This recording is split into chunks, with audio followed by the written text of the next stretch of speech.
అన్న ఇది గుర్తుందా మీ అందరికి? గుర్తుందా? కింద చంద్రబాబు సంతకం కనిపిస్తా ఉందా? 2014లో ముఖ్యమైన హామీలంటూ మీ ప్రతి ఇంటికి పంపించాడు ఈ పాంఫ్లెట్. ఇందులో చెప్పినవి ఒక్కటంటే ఒక్కటైనా నెరవేర్చారా అని అడుగుతా ఉన్నాను మీ అందరితో కూడా. ఈసారి మాత్రం 2 చేతులు పైకి లేయాలబ్బా గట్టిగా, ఇలా ఇలా ఇలా ఇలా ఇలా ఇలా ఇలా ఇలా ఇలా ఇలా ఇలా.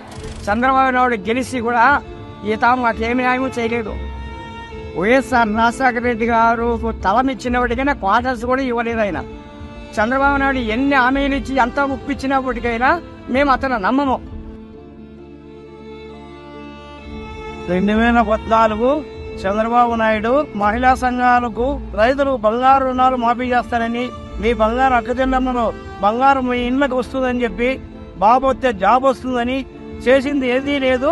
అంత మొదనష్టం కూడా లేడు.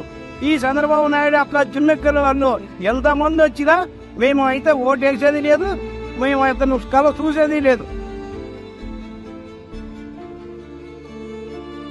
2014లో చంద్రబాబు వదిలినటువంటి మేనిఫెస్టోని ఎన్నో హామీలు ఇచ్చినాడు కాబట్టి అతను నమ్మి ప్రజలు ఓట్లేయడం జరిగింది.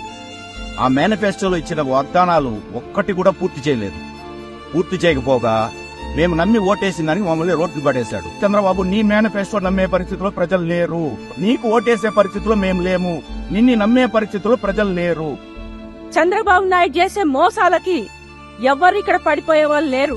2014లో చేసిన మోసం పెట్టిన మేనిఫెస్టో ఈ రోజు 2019లో అది గమనించాము, అది అమలు కాదు అని తెలిసింది కాబట్టే ఆంధ్ర రాష్ట్ర మహిళలందరూ కూడా ఆయనకు బుద్ధి చెప్పారు.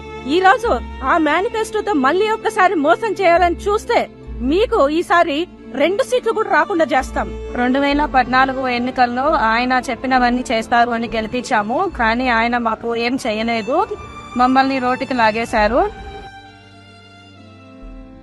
టీడీపీకి ఓటేస్తే మనకు మనం మోసం చేసుకున్నట్లు.